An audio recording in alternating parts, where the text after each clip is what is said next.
is going on, everybody? And thanks so much for joining us here again on Expanded Perspectives with me, Cam Hale, and joining me, I can't do it without him, the king of gluten, Kyle Filson. How's it going, everybody? Yes, I'm here at Skeleton Studios. Allergy-free. The winds have died down, and my allergies, I've been feeling good today. Yeah, I had asthma when I was a kid, Yep. And so I have to have this inhaler, and it usually flares up like we've talked about.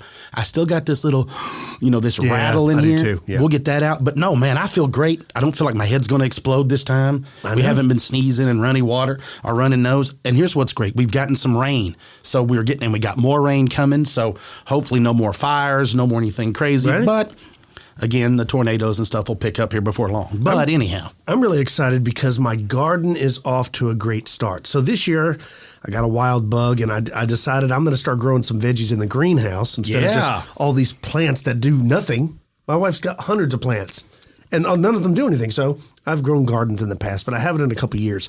I'm off to a great start, man. I got zucchini, I got Brussels sprouts, I got squash, I got tomatoes, I got onion. Dude. I mean, I got all kinds of stuff growing, and they're flourishing.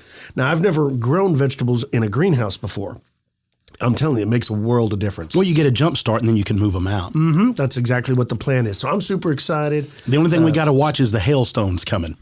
Because then that'll really wreck a garden, because I've lost a garden to a hailstorm before. Yeah, I mean, I got this greenhouse. We got it off of like Amazon or something. Well, we got one a year or two ago, and then the wind destroyed that thing, so we wanted to upgrade. We got a better one. It was missing one piece. I remember this. One piece. I called the company, and instead of sending me that one piece, they sent me a whole nother greenhouse. So all I can say is if you go on Amazon, you buy one of these greenhouses, throw one of the pieces away, you get two greenhouses. Don't. Okay. It may not work out for you. It worked out for me. Isn't it nice when stuff just works out like that? Well, I bought a greenhouse on Kyle's recommendation, right? But I didn't go full greenhouse like they've got now, and I didn't go a little cheaper. I went one of the big pop-ups. It's got the nice metal frames in it and all of this, right? Mm-hmm. Last big windstorm a few weeks ago, and I looked outside. Now here's the crazy thing. I looked outside. It had broken its tie downs. It had flipped off of all the plants that we had in it, and it had traveled about probably 35, 40 yards. Okay? Yeah. Nothing was wrong with it. I flipped that thing back over. It had tore a little hole about as big as a dime.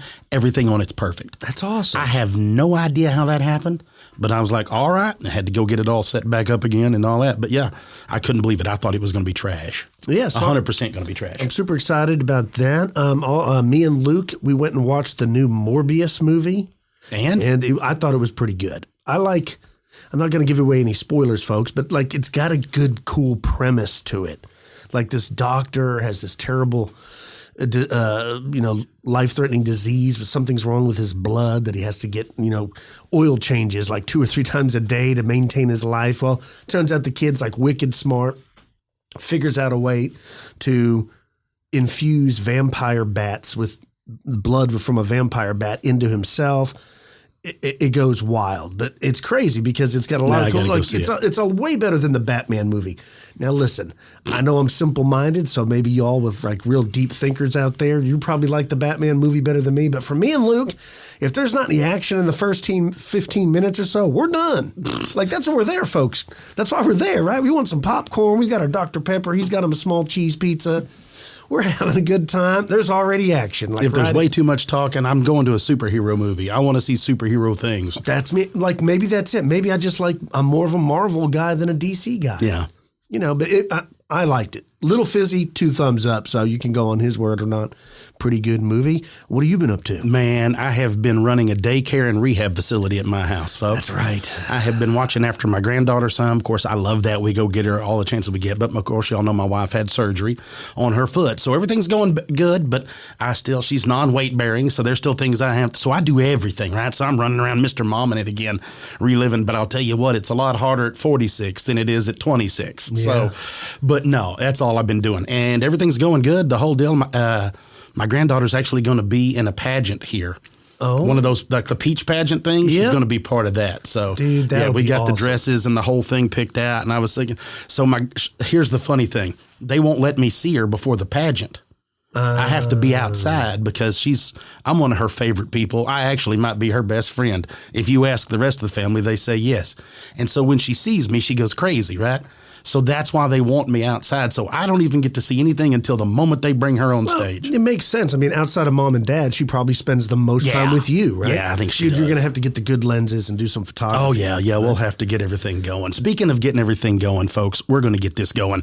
I have something to share with you that jumped out and grabbed me. Of course, leave it up to Lon. He's always got, and he's like, hey, ba-boom, because he knows how I get all fired up for headlines.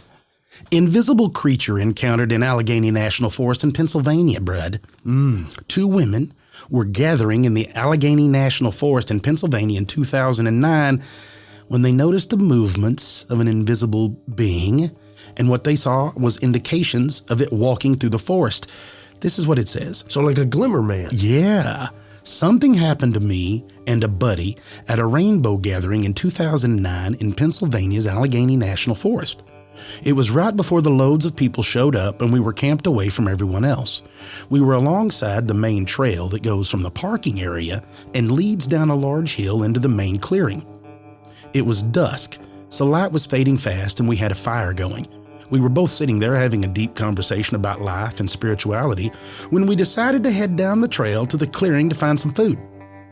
At that moment, we were standing up, and some people who'd been walking up the trail stopped to take a break about 30 yards below us. Anna says, "Hey, do you hear that?" I could clearly hear someone walking in the woods to our left. The thing is there was nothing, just the sound. And out that way, they were quite a ways from the main clearing and facing a direction of all lights and people. Says the footsteps could be heard coming from our left and below us, heading straight towards those people who were taking a break on the trail. I looked and saw nothing. Now, where my eyes were, I said, I should be seeing what's making the noise of those steps. There was nothing to be seen, and I could actually see where the steps were landing, leaves being kicked up. Whatever it was walked up to those people on the trail, whom were talking with each other. None of them noticed anything, but the steps definitely slowed down as it made a turn going past them, like it was checking them out. Then it came straight at me and Anna. Anna was fumbling with her keychain trying to find a little flashlight she had. Whatever was making those steps came right up to the other side of the fire pit without stopping. It approached slowly, and Anna pointed her light at it and said, "Hey!" As if in response, it took off up the hill right past me incredibly fast, kicking up leaves and dirt. It gives me goosebumps thinking about it. The entire time it sounded like an invisible child power walking, taking short, quick steps. And when it took off past me, it was still power walking, with small machine gun-like steps, if that makes any sense. There would have been no way for me to chase it. This thing was so fast, and we both took off running down the hill. This really happened. I don't think it was a ghost because it didn't seem human. I always leaned toward fairies or leprechauns for some reason. I had the distinct impression that the little invisible dude didn't realize it was being noticed. TJ. Man, isn't that so common in so many of these sightings? Is for whatever reason, it's like they didn't know that you could see them. If they see you seeing them, they seem to be shocked. Like, why can they see us?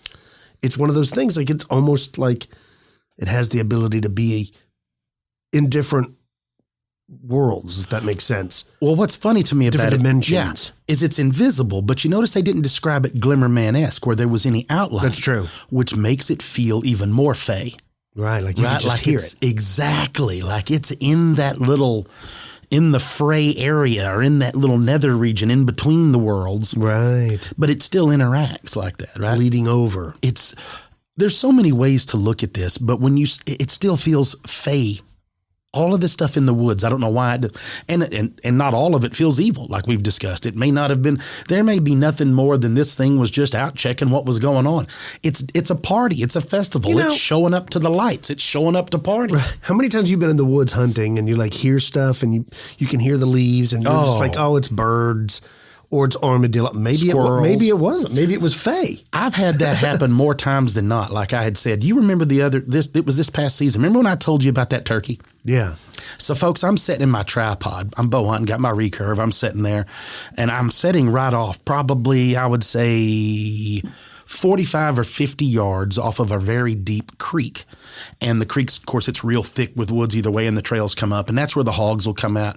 The deer will use it too. Now, there's no water in this creek every now and again, of course. When it rains. Yeah, but it doesn't hold water necessarily, so they use it as a corridor to travel. So I was sitting there this year, and I heard something coming, like, you can hear the steps. Now, it's not a deer because of the noise it's actually making, but you can lightly hear steps. So I didn't know what this was. And moving from my right to left, which would be more of a southern direction, heading more northernly, this thing comes scooting out, and it's a Jake. It's a young male turkey, okay? Right. Mm-hmm. By itself. Now, rarely do you see turkeys in the wild always by themselves. You don't really see that. They kind of hang out together, right? Because it's safety in numbers. This Jake comes sprinting past me. Now, I have a big open area that I'm kind of hunting, and it's got mesquites in it where, you can see a pretty good ways. I'd say I could probably see 100 yards left or right. He never slows down. Nothing. He runs right past me, right past everything. There's nothing, and runs off into the brush, and he's acting like something's chasing him. And you can hear things in the brush, but there's no way whatever was after him wouldn't have come right by where I was at. Right. So I have no idea what was pushing or driving this bird, but it wasn't running like it's going to feed. This thing was moving like it was being pursued.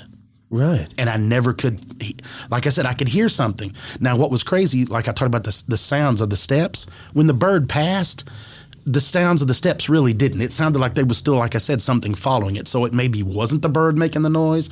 I don't know, but I never saw what it was chasing that turkey. Well, I've sat there numerous times, and you can judge by how loud the sound is, where it should be, and I'll be looking and be like, it sounds like it should be 10 feet from me, but I clearly don't see anything. Yes. Yeah. Maybe that's Fae. I don't know. Yeah. And I know it plays funny noises noises kicking out of that creek bottom and echoing off of there and underneath the canopy of trees and stuff. And it makes crazy noises. I get it, right? But I still don't know what caused that. Yeah, right. Check this out. This comes from a listener. It says, "Hey, guys, I just finished listening to your episode about caves, in which you brought up Hannibal, Missouri's Mark Twain Cave. I'm actually from Hannibal, and I've been to the caves numerous times. Awesome. I decided to take it as a sign to finally write in. Now, growing up, my mom and I lived with my grandparents in their old creepy house out in the country. Growing up from around the age 5 to 10 years old, I was terrified of that house after dark. My mom told me about how around age 6, I woke her up screaming about some lady being in my room, staring at me. And my mom and I slept on the second floor, and my grandparents never went up there, so it couldn't have been them. Still, my mom went downstairs to see if they were awake. They were both asleep, and all the doors in the house were locked. She came back upstairs and said it must have been a dream. I refused to stay in my room and went to sleep in my mom's room. Now, in the morning, my mom told my grandma about what happened. Instead of being shocked, she pulled out an old photo book and pointed to an old photo of a young girl next to a woman. That woman was the same one staring at me last night. My grandma said growing up, my mom had seen the same woman. My mom must have forgotten or repressed it. Anyway, the woman was named Miss Timmons, and she was my grandma's old teacher as well as the previous owner of that house. I continued occasionally seeing Miss Timmons until around the age of 10 or 11. Now, the second ghost or spirit I can remember was a little girl named Wendy. Around age 6 or 7, my mom heard me talking to someone in my room. She peeked in, expecting maybe a friend was over or one of our dogs to be in there. However, it was just me looking at the wall and talking. She asked what I was doing, and I told her I was talking to my friend, Wendy. She asked what Wendy looked like and how old she was. I laughed and I said, "Can't you see her? She's standing right there." My mom shook her head and said to describe her. I pointed out an old figurine of my grandma's that she collected. The figurine I pointed to was of a little blonde girl. The figurine was also broken and the legs were cracked off. I said, "Wendy looks like that, and she doesn't have any legs either. Her dad cut them off." Now, this disturbed my mom a lot. She continued asking questions, but didn't get much else out of me, apparently. Eventually, I stopped bringing up Wendy, which I'm sure relieved my mom. I'm not sure if Wendy was a ghost or not, as we never did research about the murders in the area. The last ghost I remember seeing was of my great-grandfather. Growing up, he was one of my best friends. I used to always go on walks with him and stayed the night at his house frequently. He was pretty fit for an old man. I was maybe 10 years old and had just gotten back from staying with him. I remember going to sleep that night and waking up halfway through it. Looking down at me in my bed was my great-grandpa. I remember asking what he was doing, and him just smiling and walking out of the room. I thought it was odd, but I went back to sleep. The next morning, I asked my mom about him. She explained that he had died last night of a heart attack. I remember crying and explaining to her about that night. We took it as a sign of him saying goodbye. That's all the stories I have. Either I had some connection to the spirit world or as a kid, or a very overactive imagination. I'm not sure which. Well, that's a very cool story. Thank you for writing that in. You know, I may have mentioned this on the show before, but 2 times in my life, I don't remember this. Of course, I've never really had any paranormal experiences other than a green glob that I saw one night hunting. But my mother said in the passing of her mother and the passing of her grandmother, both instances, within 2 or 3 days of their death, she saw them in her room, leave the room, walk down the hall to where me and my brother slept. I remember both her times saying she's that. saying that. Yeah. And of course, I never saw anything. I was asleep. Yeah. So we get emails all the time. This is very common where someone will see a loved one shortly after they pass away. Very cool story. Thanks for sending that in. Some of that. Woo. Right? Woo. That was, and look, being a grandpa now, I would 100% believe that's going to be real. Grandpas are going to come back. Yep. Would torment people. Well, let's take a break, folks. We got to pay the bills around here. When we get back from the break, I'm going to be talking about some more haunted highways, crazy encounters from truck drivers. You're listening to Expanded Perspectives.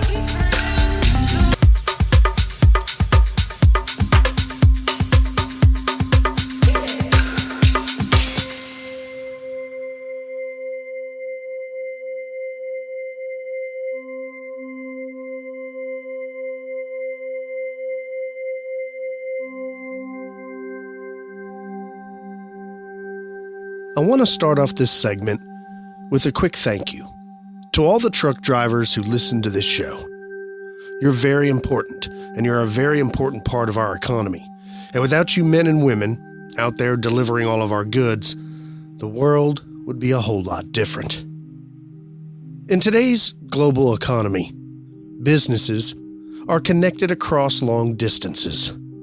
Part of what drives the success of our national economy is the truck driving industry.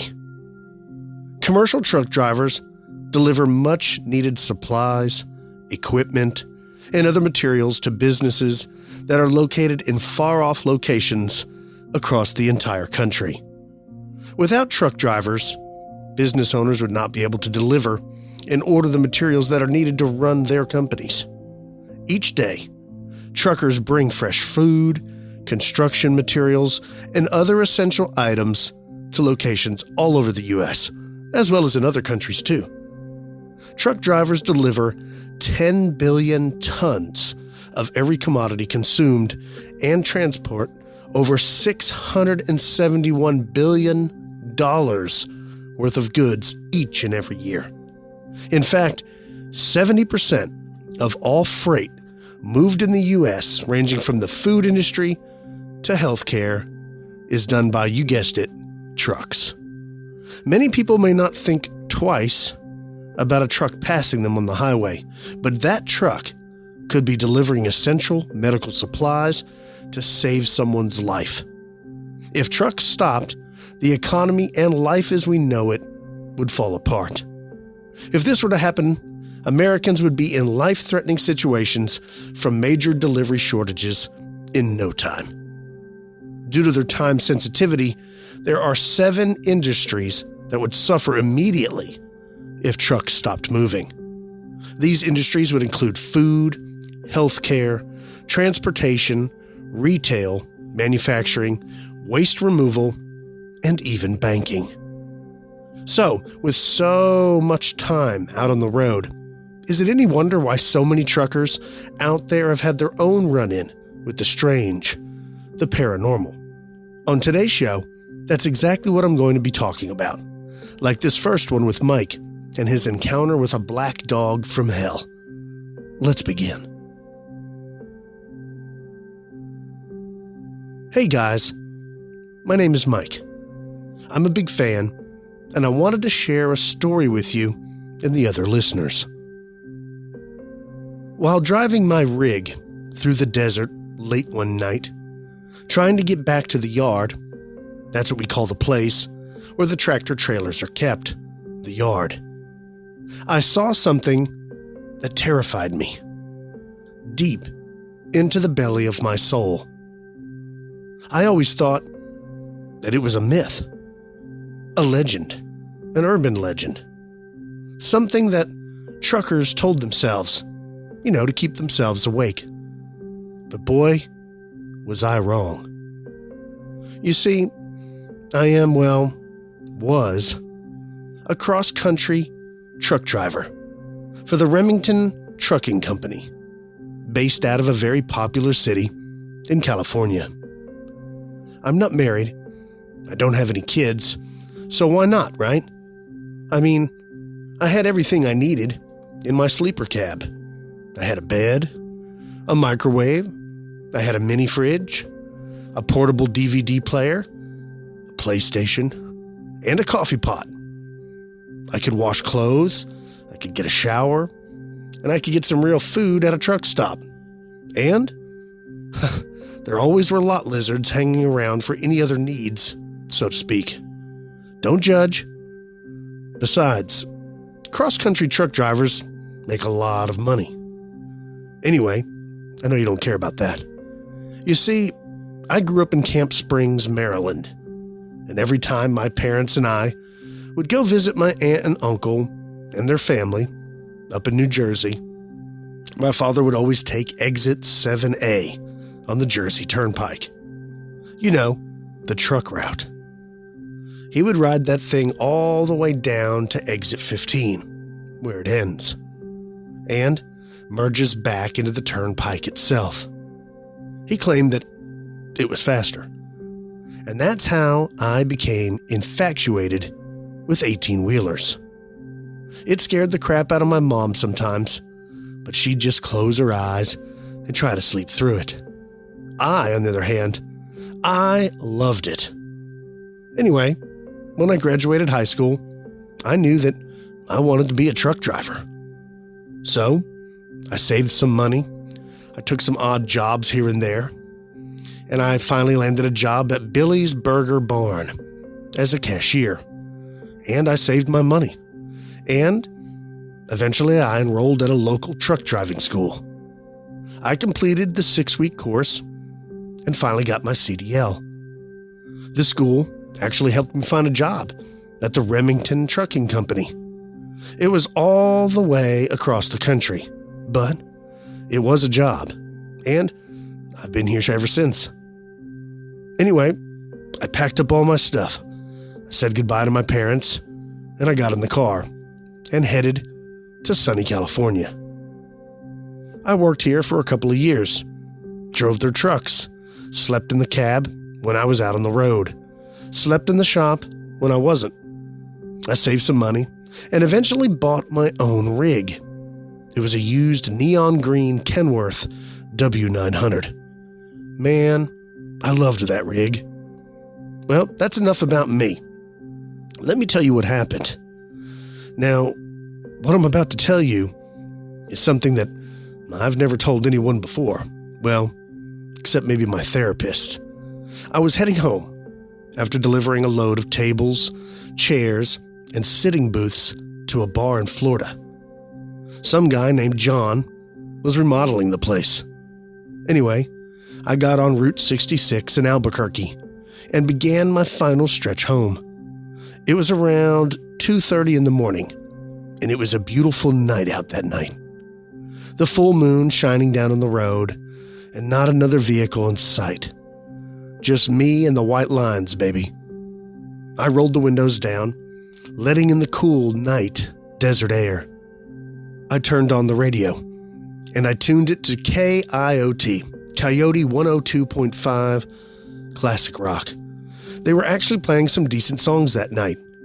I drove down the road, rocking out, enjoying the trip for about an hour and a half. The radio station began to fade, so I just turned it off. I kept the windows down, and I just rolled on. With only the sound that I could hear was the engine humming and the wheels whining on the open road, and nothing to look at but those white lines. Now, I'm not sure if you know about it, but what's called white line fever. If you don't, then great. If you do, that's good too, but let me explain for those that don't. It's basically highway hypnosis. It can happen to anyone, especially when you're driving at night. That's when the lines on the road going by so quickly in a flashing pattern, well, they kind of hypnotize you. So you have no recollection of driving at all, or anything that happened while you were in that altered state. No, I'm serious. You can go look it up. Anyway, I caught the fever. The last thing I remember was turning off the radio, and suddenly, I was sitting at a truck stop about 100 miles away from where I last remembered being. I blinked my eyes and I shook my head. Man, I need some coffee. That's what I told myself. I rolled the windows up, I shut off the truck, and I went inside. I got the largest cup of coffee they had. I added my cream and added some sugar, just how I like it. I went to the counter and I paid for it, and I went back out to my truck after I stretched my legs and walked around for a minute or so. I got in the truck and I took a drink of the coffee. Man, was it good. I put the cup in the holder, put my seatbelt on, company rules and all, and I started the truck. I wiped my eyes, put the truck in gear, and once again, I rolled out. I got back on the road and continued driving, drinking as much coffee as I possibly could, to try and stay awake. Now, as we all know, coffee is full of caffeine, which helps keep us awake. But did you know that too much caffeine will actually cause it to counteract itself and have the total opposite effect? Well, after about 10 minutes of pounding back that coffee, my eyes began to feel heavy again. Wake up, Mike. I fought through it. You can make it. Wake up. But I was wrong. Again. As each mile marker passed, my eyes became heavier and heavier, and I felt myself starting to doze off. I shook my head to try to snap myself out of it and reached for my coffee cup. Now, in my sleepy state, I reached, but I couldn't feel the cup. I took my eyes off the road for just a second, seeing the cup and reaching out for it. I turned my hazy eyes back to the road, and that's when I saw it. The black dog. As I rolled down Route 66 heading west to California, eyes heavy, barely able to stay awake, my headlights beaming out into the darkness that stood before me, it appeared, out of nowhere. Its eyes were blood red, its teeth sharp and shiny. Its coat was as black as the devil's soul, and its face was so hideous that I can't even describe it to you. That image will forever be burned into my subconscious mind. My headlights shined upon it as it ran, full speed down the center of the lane, directly towards the front of my truck. Holy crap, I thought, and I screamed to myself as I hit the brakes and whipped the cab hard to the right. My front passenger steer tire then went off the side of the road, falling a few inches onto some grass and heading straight for a ditch. My rear drive wheels were next to follow. In my panicked state, I tried correcting the turn by whipping the cab hard to the left. I thought I was successful until momentum and inertia took over, causing the trailer to slam hard into the driver's side rear drive tires, causing the cab to slide diagonally down the road. I then felt the entire truck start to flip over on its side. I said a little prayer instantly to myself. I put my hands over my eyes and let whatever was going to happen, happen. I screamed as the truck went over and slammed hard on the ground, flinging me around like a rag doll. Thank God I was wearing my seatbelt. I don't even want to think about what would have happened if I hadn't been wearing it. Always wear your seatbelt. Anyway, the truck slid about 30 yards, but never went into the ditch. It almost did, but thankfully, it did not. The sound of glass breaking, grinding metal filled the air, as well as a thick gray smoke and the smell of oil and other fluids from the truck's engine. Luckily, the gas tank was not damaged in the crash. When it was all over, I just laid there, suspended almost upside down, in the air, still in my seatbelt. Thankful to be alive, I reached up and I grabbed the oh shit bar and unlocked my seatbelt. My legs hit the gear shift and my body fell. I maneuvered my legs off of it, still holding onto the bar, and stood on top of the broken glass from the passenger side window, letting go of the bar. Now what happened next completely terrified me. I was about to call dispatch when I heard it. Now I've heard other truckers talk about seeing the black dog and the wreck that followed, but I never heard anything like what happened to me. Maybe they left this part out. I don't know. Because this was really messed up. As I stood there, I began to hear a low, growling sound that intensified with every passing second, until it was almost at a deafening tone. I then heard a loud thud, followed by scratching on the driver's side door, which was right above me. I'm glad I rolled the windows up when I left that truck stop, I thought, as that was the only window not cracked or broken. I saw bright red lights shoot across the window. Now at first, I thought they were lights, but they were not. What in the hell is that, I said, followed by another round of loud thud noises and scratching.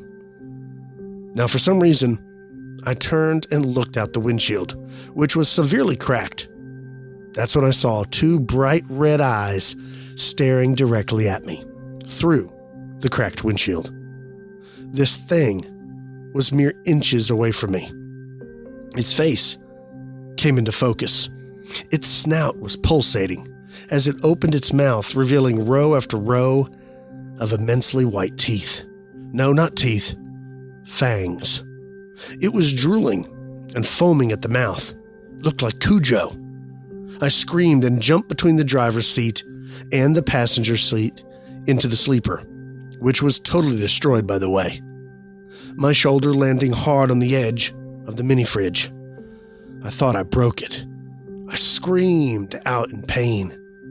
I grabbed my shoulder and sat down on the top of my now broken microwave. I hunched over as far as I could, and I ducked my head down so that I couldn't be seen. The dog then barked the most loudest and most demonic, evil bark that I've ever heard. Worse than those evil dogs in the 1980s horror movie, Devil Dogs. Now, I want you to understand something. I'm not a religious man. I mean, I believe in God. I carry a Bible with me on these long trips and all that good stuff, but I don't go to church, and I've never really read the Bible, only a few verses here and there. But at that moment in time, boy, I wished I did. Anyway, I saw my Bible amidst all the rubble, and I picked it up, and I held it close to my chest, and I prayed, and I prayed, and I prayed for whatever this thing was. Please, God, make it go away.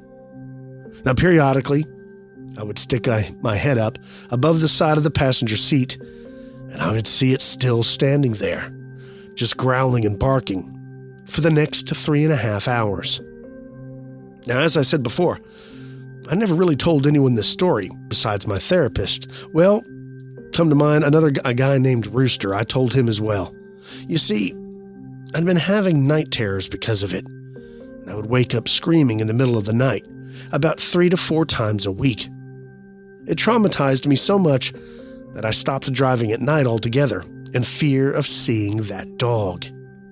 I knew I needed help, so I called a therapist, and I told her the story, and I told her about my night terrors. She diagnosed me with some form of PTSD and prescribed Zoloft once a day. I usually take it at night since it makes me drowsy. Anyway, it helps a little bit. I don't wake up screaming half as much. She also suggested that instead of keeping the whole traumatic experience bottled up inside of me, that I should go out and tell as many people as I possibly could what happened. So that's what I'm doing. Anyway, back to the story. Like I was saying, the dog stood there for 3.5 hours. Suddenly I heard the sound of something heavy hitting the glass. I stuck my head above the seat, but I couldn't see anything. I just stayed in place, and I hid in the cab of my truck until the morning. I was paralyzed with fear, and let me tell you, I wasn't going anywhere, not until it was daylight. Periodically, I could hear something walking around the outside of the truck, but this lasted all the way until daylight. When the sky started to brighten, I took a deep breath, and my fear began to subside. I set the Bible on the microwave next to me, and I pulled out my phone. I then called dispatch. I gave them my location. I told them that I flipped my truck and how long I had been out there. But I didn't tell them what really happened. Dispatch said they would send out a recovery rotator truck and a heavy-duty tow truck. I thanked them and ended the conversation, putting my phone back in my pocket. I then took a deep breath, slowly crept over the passenger seat, reached up, and grabbed my CB. I pressed the button and said, "Breaker 19, this is Big Mike. I am 1034, in need of assistance. Anyone got their ears on out there? Come back." I was hoping the CB was still working. Shortly after I put that out on the radio, I got a response. It said, "Yeah, Big Mike, this is Red Rooster. I hear you're 1034. What's your 20? I then gave him my location, and that's what 20 means in trucker lingo. Anyway, about 30 minutes went by when I heard the sound of air brakes. I stood up on the side of the seat and looked out the driver's side window to see a red 18-wheeler stopped on the shoulder of the road, right behind my truck. I then climbed out of the window, maneuvered over to the hood, slid down it to the ground below. I walked around the front of my truck and began walking over to the red truck. A long, red-haired, older gentleman climbed out of the cab. He met me halfway and shook my hand. We introduced ourselves to each other, and he reminded me of kind of like Willie Nelson, wearing a cowboy hat and a pair of cowboy boots. Anyway, he looked at my truck and he asked me what the hell happened. And I told him. He said, "Yeah, I've heard about sightings of him from other truckers, but I've never seen anything like that personally. I thought it was just an urban legend, an old tale to scare lonely truckers. Are you all right?" he asked. "Yeah, I'm fine.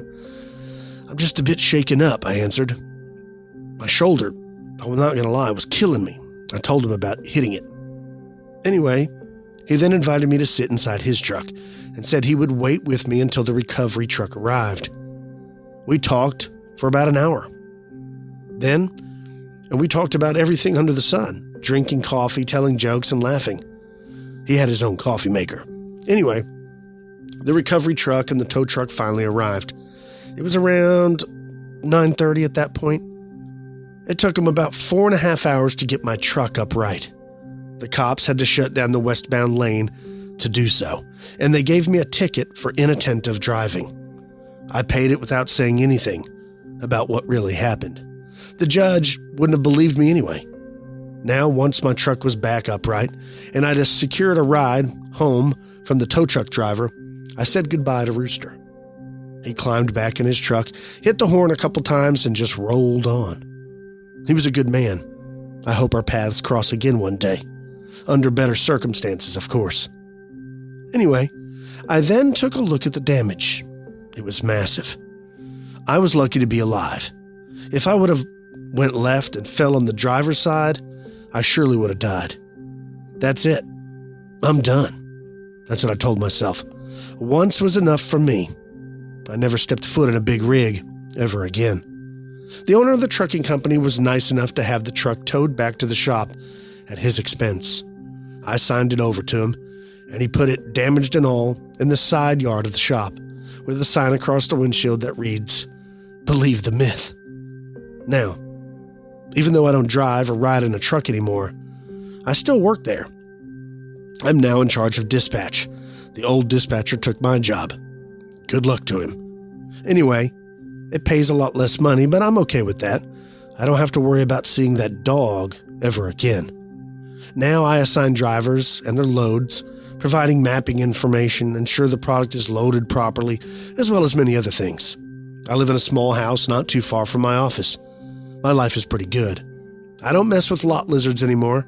No, I got a real girlfriend named Cindy. I met her at a local restaurant a few years ago. We both listened to your show religiously. My shoulder's doing fine. It was just badly bruised. Now, in closing, I would just like to say that for any of you truckers out there, if you feel your eyes getting heavy and it's hard to focus on the road, please promise me that you'll stop. Pull over on the side of the road, stop at a gas station, stop somewhere, because the black dog is no myth. It's no legend. No, that dog is real, and I've seen it. Thanks, Mike. Holy cow. That's a story, folks. Thank you, Mike, for sending that in. I've heard lots of legends of black dogs out there. I mean, phantom dogs, they exist everywhere. Even in the UK, there's lots of sightings of black cats, black dogs. Same here in the US. Same as in South America, they got lots of sightings. Very cool. I know that there's actual black cats living in South America. That's not what I'm talking about. I'm talking about phantom dogs, folks.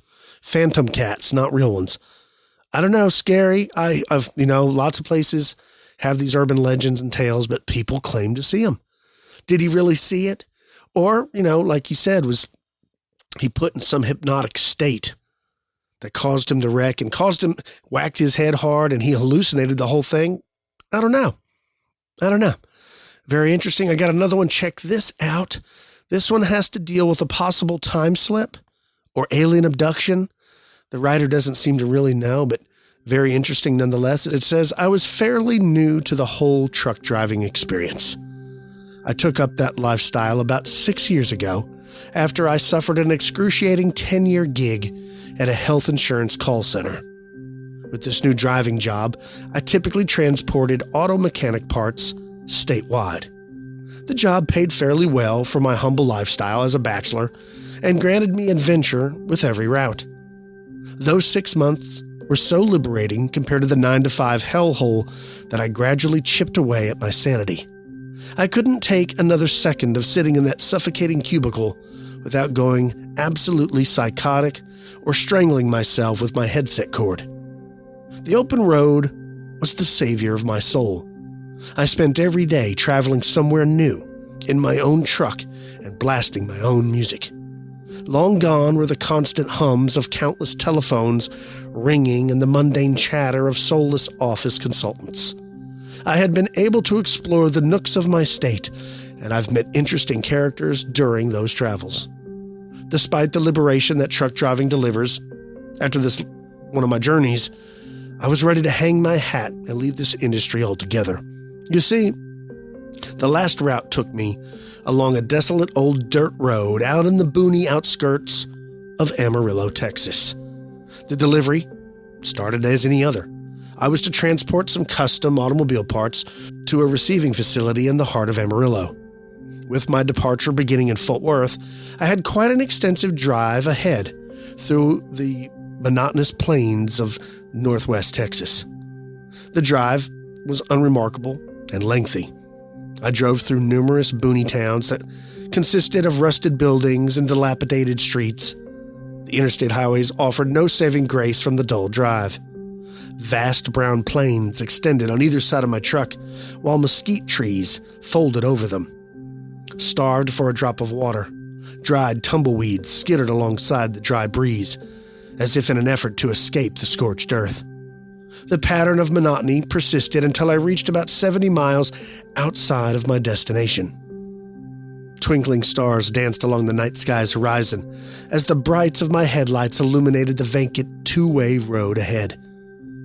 It had been over an hour since a vehicle had sped past my truck, and at the mile marker labeled 140, Not a living soul besides myself inhabited the road. I was alone. At my sides, looming shadows of tangled foliage erupted from the pitch black plains, their dead branches curled up like wretched claws, reaching for the glimmering stars in the inky sky. The empty road ahead, coupled with the silence in my cab, caused a creepy eeriness down into the roots of my soul. I knew just the cure for this dilemma. I began to quickly fumble with the radio dial, seeking to cure the unease of the piercing silence and have a listen to damper the atmosphere. I was met with a droning static sound, and each radio station I tried to dial through, I never got anything. I furrowed my brow as I knew the lack of radio signal should have been impossible with my proximity to a big city. I sped past mile marker 66, which, quizzically, pondering the cause of the radio's inability to receive the signal. What I mean is, I alternated from peering at the radio and back to the desolate road when a flicker of light caught my eye. In one of the side mirrors of my truck, this pinprick of single headlight shone through the immense darkness behind me. Finally, I thought, a motorcyclist embarking on a late-night cruise will relieve my perturbed spirit. I sighed a breath of relief as the loneliness began to dissipate from my racing mind. I turned off the radio and refocused my attention to the long stretch of road ahead. I peeked back at my side mirrors to check on my lone companion. My breath caught me dry in my throat. What was once a pinprick of light evolved into a bright orb of luminosity in only a matter of a few seconds. How did this traveler manage to close the distance that soon? Their figure was still obscured by the cloak of darkness, but their headlight was rapidly intensifying as they sped forward. I slowed my speed to allow the traveler to bypass my truck. I glanced back at my left side mirror to discover the motorcyclist was now maintaining a healthy distance behind my truck. My heart stopped as, upon closer inspection, all of my previous presumption of this person were immediately rendered false.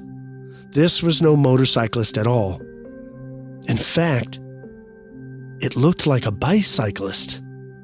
How in the hell did this pedaled means of locomotion move so damn fast? Perplexed, my eyes squinted to further study the phenomenon.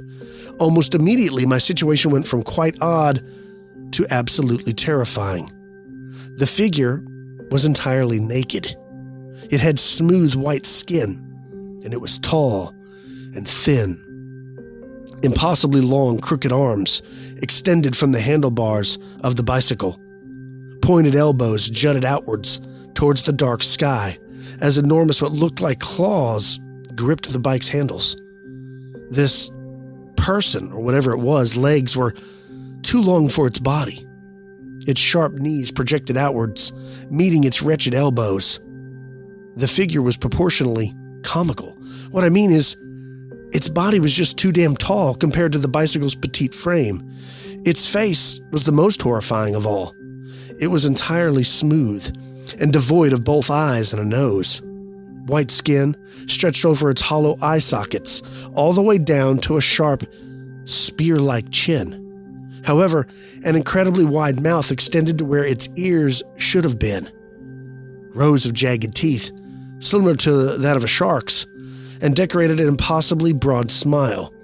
It pedaled with a merry tempo, slowly zigzagging while its long limbs slide past each other in a disgusting-looking dance. I was confused. I didn't know what I was looking at.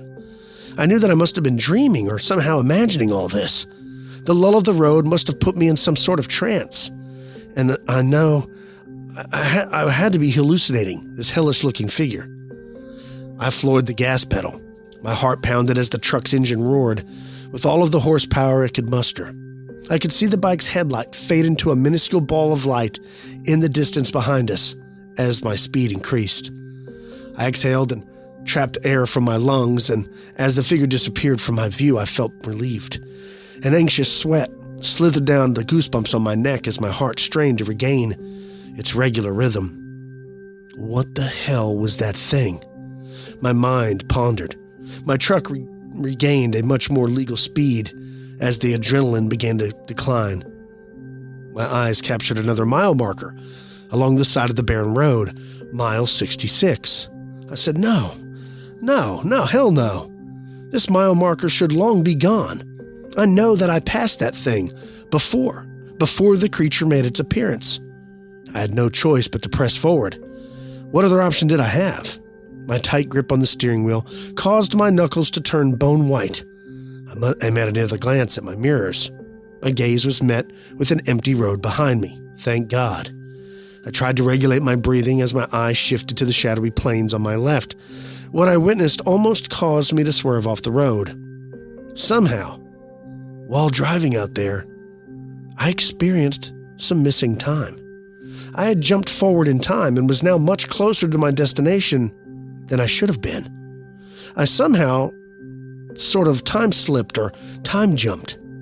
During this jump, me and my truck were 70 miles or so further than we should have been. And during that time jump, that's when I saw that bizarre creature on a bicycle, for God's sakes. None of this made any sense. I made it to Amarillo not long after. I delivered my shipment and phoned my boss immediately, giving him my resignation. I have no idea what happened on that forsaken night. I don't know what that creature was, and I've thought about it a lot. Did I accidentally drive through some sort of portal? The ball of light. Was it actually a UFO, and I was abducted by aliens? And the vision of that strange creature was actually some sort of false memory that they tried to put in my head, but somehow they messed it up a little with the bicycle and everything. I don't know. I do know that lots of other abductees talk about missing time, which I had. Some of them talk about how they were either further away than they should have been, or somehow they were closer to where they should have been. People who were supposed to be on a 3-hour drive from one destination to another, for some reason it took them 8.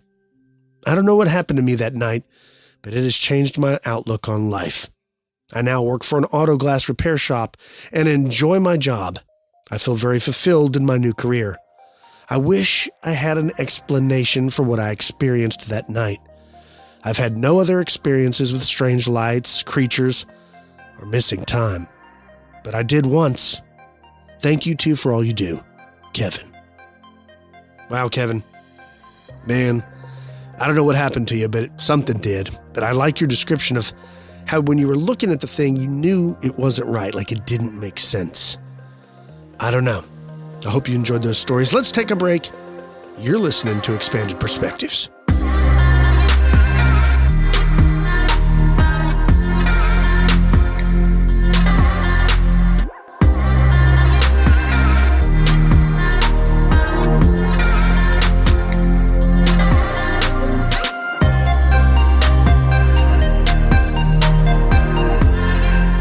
And we're back with Expanded Perspectives. Kyle. Hope you like those stories, man. Very interesting, very crazy, whether it's black devil dogs on a lonely highway or time slips, alien abduction, I'm not sure.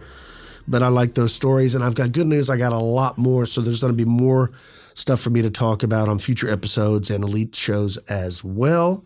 Cam, what do you got planned for your weekend? Man, I've got a lot. I've got to conduct a wedding this weekend. Oh, back to marrying folks. Yeah, this one's just a little private deal that I'm going to go do for some people. And what else? My great niece has a volleyball tournament that we may pop in. But other than that, I don't really know of a whole lot. With this weather going, of course, I'd like to get outside. Man, I'm dying to kayak fish, and I'm dying to play a little disc golf, but we've just not had any time with all of this. So once we get back and everything gets in the swing, and I think my wife will be able to be weight-bearing next week. So once that starts, then I'm free to go about. When it comes to marrying folks, do you have to do like recertification courses to keep your license? Like, how does that work? All they have to do is say, will you? And I'm like, all right, do you? And then that's the way it works. Good. I don't know if they quizzed you, like Bible study. Like, no. What happened when so-and-so behead somebody? Now, don't forget now, we were turned into priest, and you were, what did you become right after? I became an archbishop. That's right. We may have talked about that before. I'm pretty sure we have, but that was one of those drunken nights right out of high school. We all decided we were going to join the Universal Life Church. Right? I still have all my paperwork. I have a card, And it's in a drawer along with my Blockbuster card, everything. Yeah. Like I got all these cards. Dude, I still think have a I Weatherford Public Library card. I got one somewhere. I took Luke to the library this week. He wanted to get some Goosebump books. They just won an award. And that's the first time I've been in that library in a good 15 years. And it looked almost exactly the same. You wouldn't believe the amount of VHS tapes they have in there that you can still rent. And I'm like, who Maybe they rent VCRs is too. renting VHS tapes? And I'll tell you, me and Luke were the youngest folks in there by a long shot. I saw an old guy. They have these community computers in there. And we're talking about, for those that don't know, Weatherford's a small town. So our library is not very big. It used to be a lot smaller. It seemed bigger when I was a kid, but when you go in there now, it's a joke. But there's an old man in there. I could see up on his monitor. He had like AOL. He was checking his email. I mean, you're talking about old school. There was an old woman at the counter talking to the young girl. She wants to send somebody a picture. Doesn't know how to email the photo to the woman. I hear the young girl trying to help her out. I'm like, oh my God, that's going to be me. That's right. That's Luke where got I'm his going to books be. and everything and stuff. So it was pretty cool. It won an award. The library won an award. It's one of 10 libraries, and I forgot the distinguished award, but it just received it this week. Really? Yeah. One of 10 in the state of Texas to receive this award. I I think they do it every year, and they give them out. And I think there's over, what did they say? Because I think there's I thought I read 582 libraries, public libraries in the state of Texas. That's it? I think that's what it was, something like that. I bet a lot of them are going away, though. Just like newspapers and magazines. Like just people It's get sad, everything too. digital. Gosh, I love a bookstore. I do man. too. That's like when I was in there was just old folks in there. Yeah, and just in a library, just like I've always said, my biggest dream was to always have like a big chamber with like the ladders that go up and the handrails, and it's just full of old esoteric Well, you books. can still do that. We're about quarter way there. I mean, have you seen how many That's true. books this show has acquired over the last 9 years? Yeah. I mean, dozens. You know those little places where you can donate books? I constantly donate books from the Expanded Perspectives Library. Take some and Because I've read them and like some of the stuff in there we've used. I'm like, I'm never going to use that again. Yeah, put 'em in there. Or the publishing companies send duplicates. So sometimes I'll get 3 of the same book. Yeah. It even has stickers on there and stamps that says like not for resale. Well, I can give them away. and give them to other people that want to read them. Right. Very cool. Speaking of cool, you just mentioned doing some kayak fishing. I Yeah. saw your boy, Robert Field, Yeah. recently hooked up to like a 500-pound marlin and the thing drug him like 15 miles offshore. That happened, I think, a year or so ago. Really? Yeah, when he was down in Panama, I believe. And dude, they go on sleigh rides in Panama on the reg down there. So I want to get down there and fish it real bad. That looks like a lot of fun. Speaking of fun, folks, if you want more of Expanded Perspectives, don't forget about Expanded Perspectives Elite. Go to the website, expandedperspectives.com/elite, or just go to expandedperspectives.com. That's what it sounds like, folks. He's done. That's it. It's over. He's just finished. locked up. Look at him go. Wow. Is there a carbon monoxide leak in here? Click on the Elite tab. I'm going to be talking about the new Phil Schneider incident on the next episode. Jangalang. Right? Don't forget to subscribe to us on wherever you're listening. Write us a review. Subscribe to us on YouTube. That Oh, that's helps for us sure. out, Hey, right? Spotify reviews. Everything. We Yeah, got that's to right. get some Spotify reviews, folks. Please, we got to pump them numbers up, them's rookie numbers. That's right. We And they gotta don't get out there. transfer over like I thought they would because I'm stupid. So, yeah, I need y'all to write some on Spotify. Please. Right? Don't forget to go check out Jim Harold's Campfire. Oh, yeah. Don't forget about HelloFresh and Microdose Gummies. Jump over to Jim Harold right now. Right when you get done listening to us. Hop over and listen to Jim. He's got some great stories wrapping on up.